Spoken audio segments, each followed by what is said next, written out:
여러분, 오늘도 우리가 감사의 열매에 대한 이야기를 할 텐데요, 오늘은 감사를 찾는 것이다, 감사는 찾아서 하는 것이다. 조건이 있기 때문이 아니라 감사를 찾다 보면 더 넘치는 감사가 있다, 그런 이야기를 할 겁니다.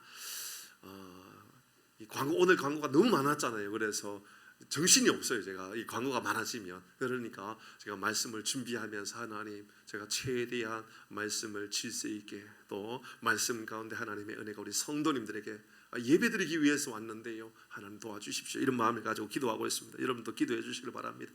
오늘 감사를 찾는 사람에 대한 이야기입니다. 여러분, 그림 하나 볼까요? 사진 하나 봅니다. 잘 안 보이죠? 불을 한번 꺼볼까요? 여러분, 어떤 그림인지 아시겠죠? 뭐죠? 해녀?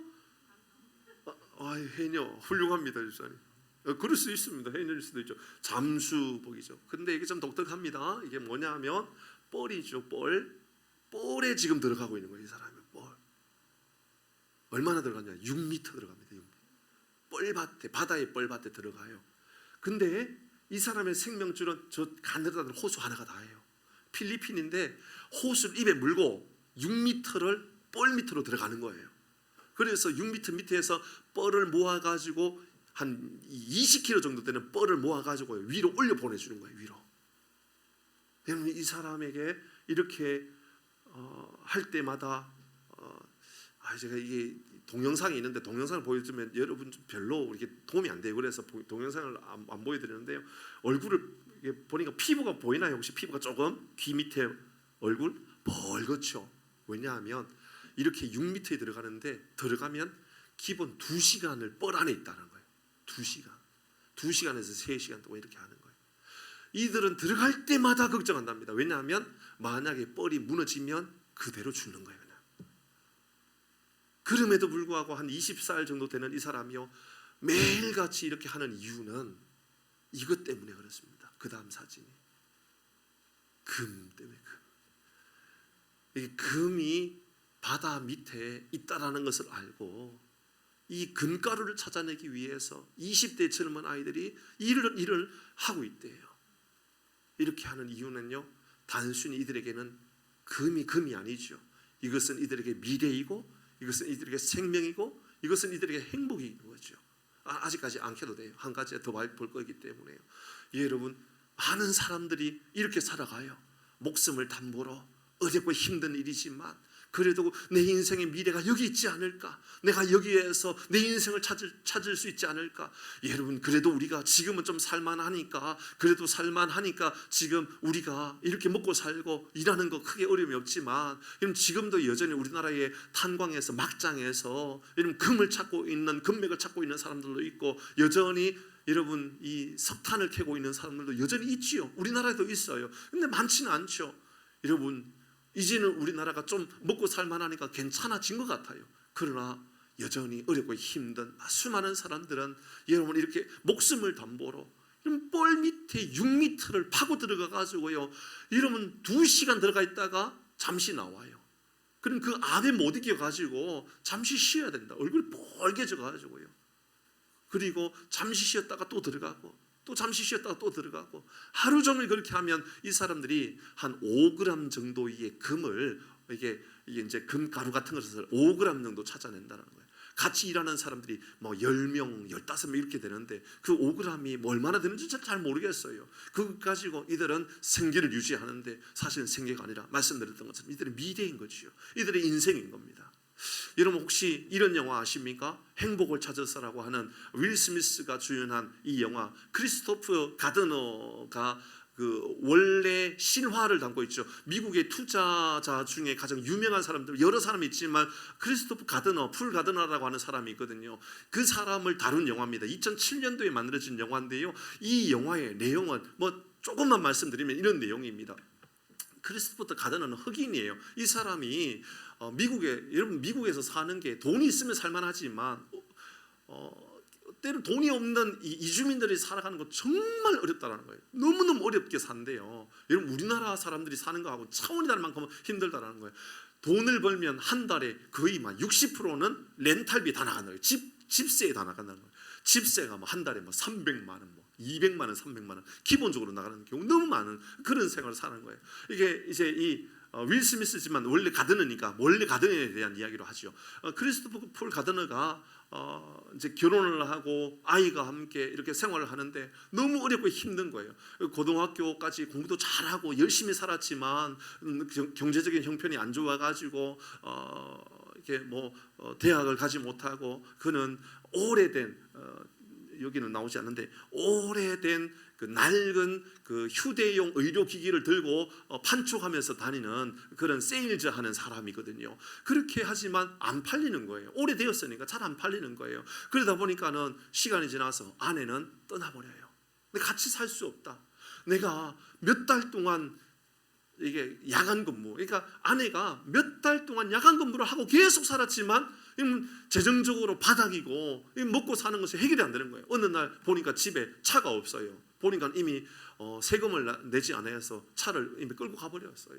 어느 날 집에 오니까는 아내가 그렇게 이야기하는 거예요. 같이 살기가 어려울 것 같다. 더 이상 이렇게 살 수 없지 않냐. 그래서 아내도 집을 버리고 떠나버립니다. 그리고 이제 이 크리스토퍼는 이 가드너는 아들과 함께 둘이 생활하는데, 근데 둘이 이제 이 아이를 어린이집에 바래다 주고 이제 다시 퇴근하고 이제 집에 들어오는데 집에 와보니까 이미 집에 문은 잠겨 있고 모든 짐들은 밖에 다 나와 있어요. 집에서도 이미 쫓겨난 거죠. 그 짐을 들고 아이와 함께 이제 갈 곳이 어디겠어요? 화장실, 공동 화장실에서 자리를 펴놓고 거기서 자는데 울어요. 막 펑펑 울면서 내 인생이 왜 이렇게 살아가야 되는가? 너무 지치고 너무 힘드니까요. 그렇게 살고 때로는 이제 이 무료 배급소 이런 데 있잖아요. 왜 무료로 밥을 주거나 빵을 주는 곳, 그곳에서 멱살 잡고 싸우면서 켜주셔야 됩니다. 그렇게 이제 시간을 보냅니다. 그렇게 살아가다가 이제 그가 어느 날 하나를 보게 되는데 뭐냐면 주식 투자 회사에 이제 이 투자를 중개하는 그 일하는 사람들 중에 그곳에서 함께 일할 인턴을 구한다라는 거예요. 그러니까 정직원을 구하는 것이 아니라 주식 투자하는 일에 이 중개업에 자격이 있는지 실력이 있는지를 뽑기 위해서 인턴의 사람들을 뽑는데 수없이 많은 사람들이 몰려오거든요. 그러니까 인턴 구하는 데만 엄청나게 많이 몰려오는데 그곳에 뽑히는 것도 어려웠거든요. 근데 그곳에 인턴으로 뽑히게 돼요. 근데 인터넷으로 뽑히는 것으로 끝나지 않고 정직원이 돼야 되잖아요. 정직원이 되는데 이제 20대 1의 경쟁력을 가지고 이 가드너가 돼요. 20대 1의 경쟁력을 가지고 이 사람은 낮에는 인터넷이니까 월급도 안 줄 거 아니에요. 그러니까 여전히 판촉하면서 열심히 살아가는 거죠. 여러분 그러다 보니까는 여전히 여러분 빵을 주는 데는 줄도 서야 되고 오후 5시 되면 회사에서 인턴 가정에 월급을 안 주니까 빨리 나가지고 줄 서가지고 빵을 받고 그리고 아이와 함께 무료 잠자는 곳에서 또 잠을 자고 그런 생활을 여러 달 하게 됩니다. 그렇게 하다가 이제 정직원이 돼요. 정직원이 되는 자리에서 막 펑펑 울어요. 이제 이 가드너가 울면서 이제 이 아이와 함께 아들과 함께 길을 나선 거예요. 이제 이게 길을 나선 장면이에요. 길을 나서면서 아들이 아빠에게 이렇게 물어요. 아빠, 어떤 한 남자가 물에 큰 호수에서 빠졌대. 빠졌는데 어떤 보트가 지나가면서 이 남자에게 혹시 도와드릴까요? 이렇게 물은 거예요. 그러니까는 이제 이 물에 빠진 남자가 하는 이야기가 아니요, 괜찮습니다. 하나님이 저를 살려주실 거예요. 이렇게 말하는 거예요. 그리고 나니까는 보트가 그냥 지나간 거지요. 그리고 조금 지나가니까 또 보트가 와가지고 하는 이야기가 혹시 살려드릴까요? 도와드릴까요? 라고 말하니까는 이 사람이 또 하는 이야기가 아니요, 괜찮습니다. 하나님이 저를 살려주실 거예요. 그렇게 말하다가 이 사람이 빠져 죽어버려요. 바보지 바보. 그렇죠? 빠져 죽는 거예요. 빠져 죽어버렸어요. 그리고 이제 이 사람이 하나님 나라에 가게 되었어요. 하나님 앞에 섰는데 하나님 앞에 따지기 시작합니다. 하나님, 사람들이 막 지나갈 때, 배들이 지나갈 때 제가 믿음으로 고백하지 않았습니까? 하나님, 저 하나님 살려주실 줄 제가 믿습니다라고 고백하지 않았어요? 하나님께서 나를 살려주신다고 제가 믿고 그렇게 선포하고 고백했는데 왜 저를 안 살려주셨습니까? 하나님께 따졌어요.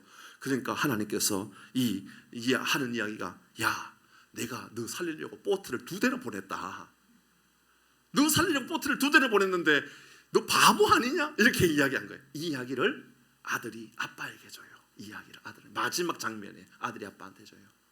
저는 이 말이 굉장히 제 마음 안에 아주 깊이 새겨져요. 왜냐하면 하나님 우리에게 수많은 방법으로 하나님께서 우리가 행복한 삶을 살아갈 수 있도록 조건들, 환경들을 많이 만들어 주셨다고 생각해요. 여러분, 우리 성경 말씀을 보면 하나님께서 우리에게 얼마나 우리에게 간절한 마음과 애타는 마음으로, 야, 걱정하지 마라, 공중에 나는 새도 이러면 다 하나님께서 먹이신다고 하지 않았느냐. 그런데 하물며 내가 나의 백성들, 나의 자녀들을 내가 먹이에 살리지 않겠냐. 걱정하지 마라. 하나님께서 수만 가지 방법으로 우리를 먹이신다라고, 우리를 입히신다고, 우리를 보호하신다고. 그런데 많은 사람들이 세상에 나가서 가정에서 원망하고 불평하면서 안 된다, 어렵다, 못한다, 막 쓸데없고 막 이런 불평하고 살아가는 수많은 사람들을 보게 되거든요. 그때 우리는 기억해야 되는 거예요. 이미 하나님 우리가 행복할 만한 조건들을 많이 주셨단 말이죠. 행복할 만한 조건들을 너무너무 많이 주셨어요. 그 행복할 만한 조건들을 찾는 방법이 뭐라고요? 감사예요. 감사를 찾기 시작하면요, 이상하게 하나님께서 내게 행복이라고 하는 것을 이렇게 많이 깔아놓으셨구나를 알게 돼요.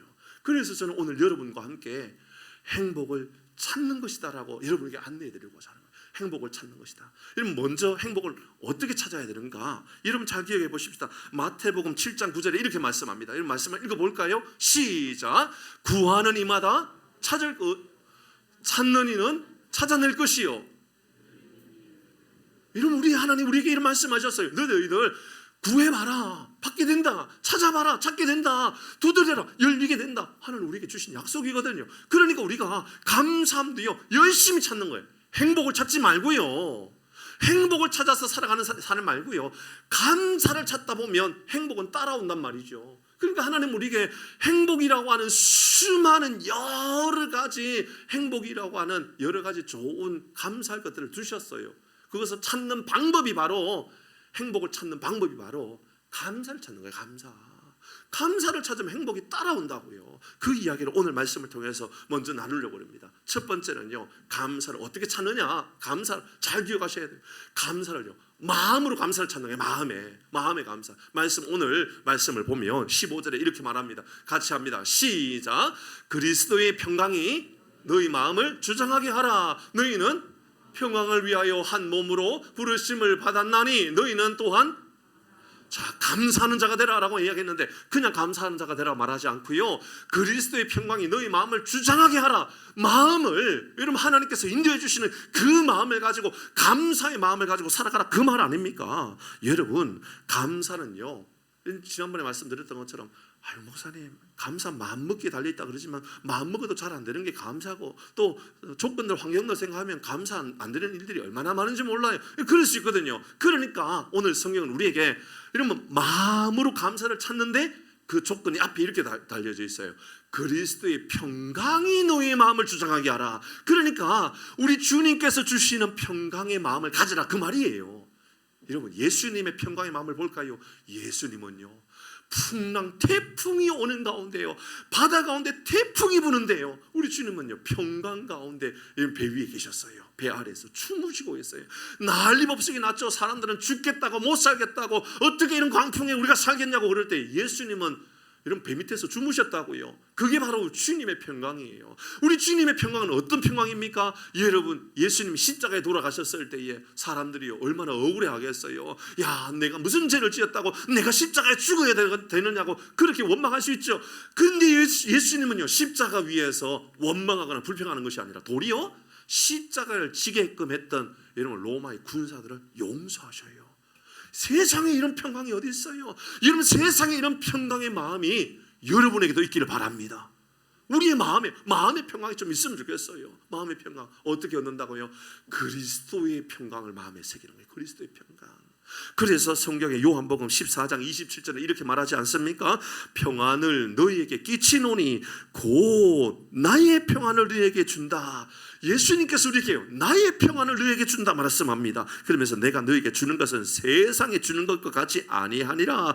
너희는 마음에 근심하지도 말고 두려워하지도 말라.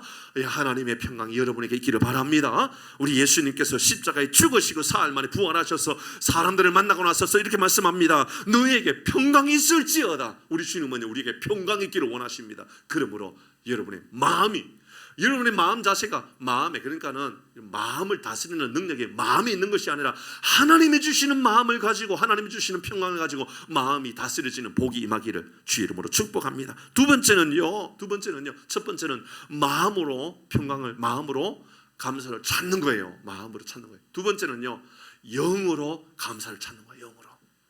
예배이며 찬양이며 기도입니다. 이는 16절 말씀 같이 읽습니다. 시작. 그리스도의 말씀,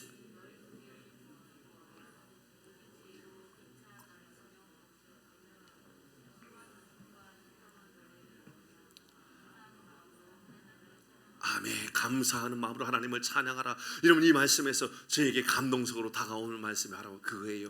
그리스도의 말씀이 너희 안에 풍성하게, 여러분의 마음 안에요, 여러분 영혼의 감사를 채워가는 방법은요, 세상에요 쓰레기 같은 거 가지고 막 채우지 마세요. 필요 없는 거 가지고 마음을 채우지 마세요. 그게 영원한 거 아니잖아요. 그거 여러분 얼마나 불편하게 만듭니까? 그러니까는 쓰레기 같은 것들, 원망하고 불평하고 뭐 그런 거 가지고 마음을 채우지 말고요, 말씀으로 마음을 채워보세요. 말씀을 읽고 말씀을 가까이 하고. 그게 잘 안 됩니까? 그러면요, 뒤에 나오잖아요, 하나님을 찬양하는데요, 감사하는 마음을 가지고 찬양하는 거예요. 여러분, 항상 삶을 살아갈 때마다 입술에서 찬양하면서 살아가 보세요. 여러분, 어떤 부흥사 목사님 그러더라고요. 여러분, 주일날 아침에 꽃피는 동백섬에 그 노래를 부르기 시작하면요, 하루 종일 그 노래만 떠오르더라는 거예요. 꽃피는 동백섬에 봄이 오면 여러분의 인생에도 봄이 옵니까? 안 오거든요. 그런데요, 하루 종일 내 입술에서 찬양을 담고 한번 살아가 보세요. 그래서 오늘 찬양은 제가 일부러 느린 찬양이 아니라 좀 빠른 찬양을 좀 준비했어요. 내가 이런 감격의 마음, 좀 찬양하는 그런 열정의 마음들이 좀 있으면 좋겠다, 그런 마음이 들더라고요. 그런 마음을 가지고 오늘 하루는 우리가 어떻게 살아가느냐 하면, 하나님, 내 영혼이 감사를 찾게 하여 주옵소서. 어떻게 한다고요? 말씀을 세우는 거예요. 기도를 채우는 거예요. 여러분, 찬양을 채워가는 거죠. 그 이야기를 하고 있는 겁니다. 여러분, 예배가요, 감사가 없으면 어떤 일이 일어날까요? 잘 생각해 보니까 예배가 감사가 채워지지 않으면 이건 꼭 민방위 훈련 같아요. 이건 민방위 훈련을 자원해서 합니까? 억지로 합니까? 억지로 하죠. 하고 싶어서 하는 사람 몇 명이나 있겠어요. 할 때 앉아가지고 교육받는 게 재난 훈련 뭐 이런 거 하잖아요. 그죠? 전쟁, 재난, 뭐 산불 났을 때, 건물이 불 났을 때 뭐 그런 거 하잖아요. 여러분, 사람들이 눈이 총명하게 떠다하게 보고 있습니까? 아니면 꾸벅꾸벅 다 졸고 있습니까? 졸고 있는 게 아니라 다 자고 있어요. 그렇거든요. 근데 우리의 예배가요, 이런 찬양과 말씀과 은혜가 우리 안에 막 채워지지 않으면요, 어쩌면 우리의 예배가 꼭 민방위 훈련 같이 된다니까요. 무미건조한 예배, 말씀도 들어오지 않고 찬양도 찬양 같지 않고 기도도 안 되고. 여러분, 어떤 예배를 드리기를 원하십니까? 찬양으로 감사로 넘쳐나는 그런 예배가 우리 가운데 있기를 바랍니다. 그래서 시편 100편 4절 말씀에 이렇게 말씀하지 않습니까? 감사함으로 그의 문에 들어가며 찬송함으로 그의 궁정에 들어가서 그에게 감사하며 그의 이름을 송축할지어다. 여러분, 어떻게 찬양한다고요? 어떻게 하나님께로 나간다고요? 감사함으로 나간다고요. 세 번째는 여러분, 우리의 일상에 감사를 찾는 거예요. 일상에서. 첫 번째는 마음으로 감사를 찾는다고 했고요. 두 번째는 영으로 하나님을 찾는다고요. 감사를 찾는다고요. 세 번째는요, 일상이요. 일상이 뭘까요? 대부분의 일상은요, 이 입에서 시작하지 않습니까? 입과 우리 행동이죠. 그러니까 17절을 이렇게 말하는 겁니다. 같이 읽습니다. 17절 같이 합니다. 시작. 또 무엇을 하든지 그를 힘입어 하나님 아버지께 감사하라. 보시죠. 무엇을 하든지 말에나 일에나 다 주 예수의 이름으로 하고 그를 힘입어 하나님 아버지의 힘으로 감사하라. 말에나 일에나예요. 첫 번째는 마음으로 감사를 찾고, 두 번째는 영으로 감사를 찾고, 세 번째는 입술로 또 행동으로, 삶으로 감사를 찾고 살아가는 겁니다. 여러분, 어떤 사람이 이렇게 말하더군요. 노래를 부르기 전까지는 노래는 노래가 아니다. 종이 울려지기 전까지는 종은 종이 아니다, 이렇게 이야기하더라고요. 사랑이 표현되어지기 전까지는 사랑은 사랑이 아니야. 마찬가지입니다. 여러분, 복도요, 감사가 세워지고 채워지기 전까지는요, 복이 아닐 때가 있어요. 물질이요, 복이 아닐 때가 있다니까요. 건강이 복이 아닐 때가 있단 말이지요. 그러므로 여러분 우리의 입술에 감사를 담고 우리의 일에 우리의 행동에 감사를 담으면 달라지는 거예요. 자, 이 말씀을 가지고 우리 오늘도 한번 교훈을 삼아 보십시다. 첫 번째 우리 이런 교훈을 삼으면 어떨까요? 여러분 감사가 익숙한 사람, 감사가 좀 능한 사람, 감사가 많으면 많은 사람, 그 사람이요 감사를 쉽게 찾게 돼요. 감사를 찾지 못하는 이유는요 감사하지 않으니까 못 찾는 거예요. 부지런히 감사를 찾는 그 사람이요 감사하는 삶을 살게 돼 있다고요. 여러분 구두를 닦는 사람 보세요. 그의 눈에는요 구두만 보여요. 구두만. 매번 구두를 닦다 보니까는 저 사람의 구두는 이렇네 저러네. 구두를 닦는 사람은요 항상 구두만 보다 보니까는 구두만 보인단 말이죠. 구두만. 여러분 곤충들에게 있어서는요 꽃만 보이게 되어 있는 거예요. 우리도 평소에 감사를 많이 찾으면요 감사가 보여지게 되어 있단 말이죠. 여러분 이 회사 아세요? 이 회사라고 그러면 이상하네. 과자예요. 과자 이름 뭡니까? 다모코 보로라고 하는 다모코 보로. 여러분 드셔보신 분 있어요? 계란 과자, 일본 계란 과자 얼마나 유명한지 몰라요. 이게요 일본의 점유율이 60%나 돼요. 계란 과자의 점유율 60%예요. 60%가 된 이유가 있어요. 이 60% 더 이상 될 수는 없는데 회사의 경영 방침 때문에 그래요. 60% 이상은 우리가 점유율을 높이지 않는다. 이건 회사의 경영 법칙이 이상하죠. 그렇게 세웠어요. 이 회사가 이 계란 과자 팔아가지고요 얼마나 큰 회사가 되느냐면 일본에 여러분 대주주로 있는 회사만 100개가 넘어요. 계란 과자 이거 팔아가지고. 이유가 있었겠죠. 여러분 경영 원칙 첫 번째는 뭐냐 하면 재료예요. 최고의 재료만 쓴다. 그래서 계란 과자니까 제일 많이 들어가는 게 뭘까요? 계란이죠. 계란은 여러분 그냥 계란도 있지만 여러분 유정란도 있을 거 아니에요. 그리고 또 복지 계란 이런 거 있을 거 아니에요. 제일 좋은. 여러분 이 계란은 가장 좋은 계란을 사용한대요. 얼마나 좋은 계란을 사용하니까 다른 업체에서 사용하는 거 3배나 비싼 계란을 사용한대요. 이 계란 과자를 만들기 위해서. 그래서 첫 번째 경영 원칙 가장 좋은 재료를 사용한다. 왜냐? 우리 아이들이 먹어야 될 과자이기 때문이다. 두 번째 아까 말씀드렸던 거죠. 경영 원칙 두 번째는 바로 점유율을 60% 이상 넘기지 않는다. 다른 기업도 먹어 살아야 되기 때문이다. 두 번째 원칙. 세 번째가 여러분에게 안내해 드리려고 하는 거예요. 세 번째. 여러분 이거 꼭 기억해야 될 것 같아요. 이들의 세 번째 경영 원칙이 뭐냐 하면 모든 직원은 하루에 일할 때에 3,000번 이상 감사한다라는 말을 해야 된다. 아리가또 고자이마스 이 말을요 하루에 3,000번을 말해야 된다고. 회사에서 직원을 만날 때도 아리가또는 이제 친구들한테 하는 거잖아요. 그러나 저 상사나 만나거나 또 뭐 사장님 만나면 아리가또 고자이마스 다 해야 되거든요. 이걸 하루에 3,000번을 해야 되는 거예요. 3,000번. 이건 회사에 잘 될까요? 잘 안 될까요? 안 되니까요. 이 회장이 어떻게 했느냐면 1시간 안에 가장 많은 아리가또를 한 사람에게요 상을 주는데 여러분 1시간에 8,000원의 포상금을 더 준다는 거예요. 월급에. 그러니까 회사의 사람들이 모든 직원들이 아리가또 오죠. 그러니까 사람들이 얼굴에 인상을 쓰면서 일할까요? 아니면 즐거운 마음으로 일할까요? 다 즐거운 마음을 가지고 일하는 거예요. 모든 회사의 분위기가요 얼마나 기분이 좋은지 얼마나 행복한지 모두가 사람 만날 때마다 아리가또. 그런데 원칙이 있는데 여러분 사람들에게만 아리가또 하는 게 아니라 밀가루 앞에도 놓고도 아리가또 해야 된다는 거예요. 계란을 놓고도 아리가또, 기계 앞에 아리가또 해야 된다는 거예요. 그리고 만들어 가지고 생산해 내니까 계란 과자 하나에 아리가또가 총 몇 번이 들어갔냐 계산해 보니까 최대한 100만 번 들어간대. 100만 번. 감흥이 전혀 없잖아요. 우리에게는 나하고 아무 상관없으니까. 그렇죠? 100만 번이 100만 번. 계란 과자 한 번 만드는데요 100만 번을 아리가또, 고맙습니다, 감사합니다. 그래서 이 회사가 여러분 계란 과자는 가장 세계에서 유명한 회사가 되어 있고 일본에서 가장 큰 투자 회사가 이 계란 과자 하나를 만들어졌다는 거예요.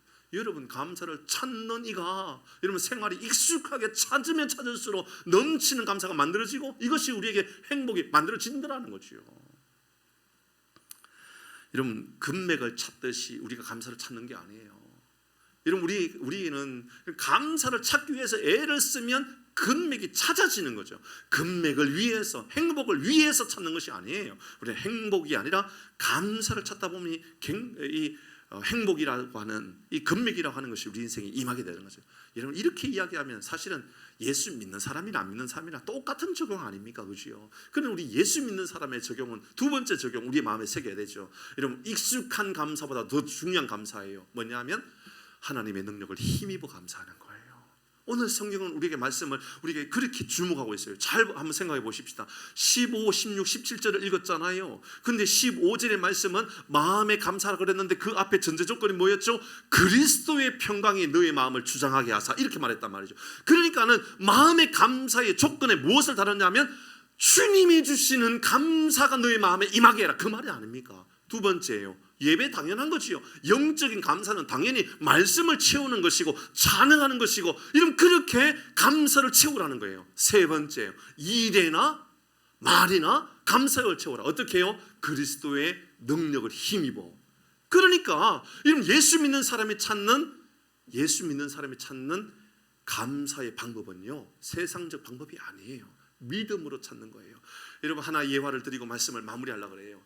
어떤 아주머니가 집에서 남편하고 막 싸웠어요. 뭐 물론 주먹으로 싸운 건 아니고 말로 막 싸웠어요. 사안이 중요하면서 막 싸워가지고 너무 화가 나가지고 이 집사님이, 이제 이 아주머니가, 예수 믿는 집사님이 속상해가지고 좀 풀고 해야 되겠다 싶어서 이제 밖에 나간 거예요. 장바구니 하나 들고. 장바구니, 간혹 보면 그런 분들이 있더라고요. 어떤 사람은 스트레스를 받고 싸우면 맛있는 것을 많이 먹는 사람들도 있는데, 어떤 분들을 보면 장을 본대요. 뭐 백화점을 가가지고 막 옷도 사입고 막.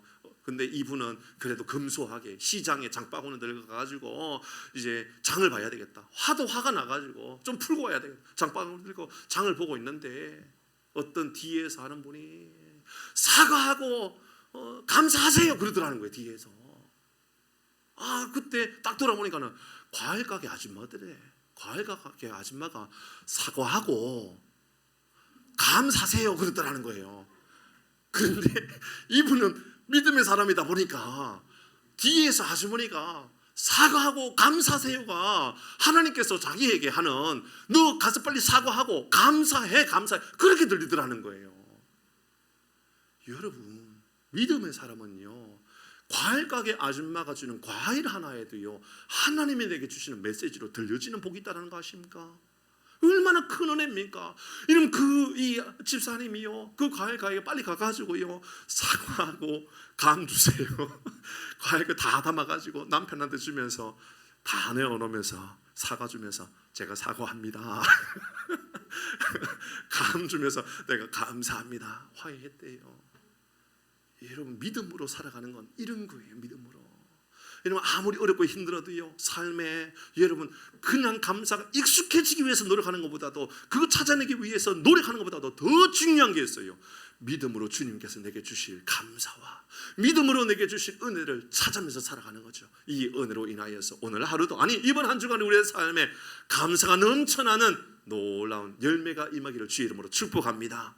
우리 같이 찬양하도록 할까요? 주님 한 분만으로 나는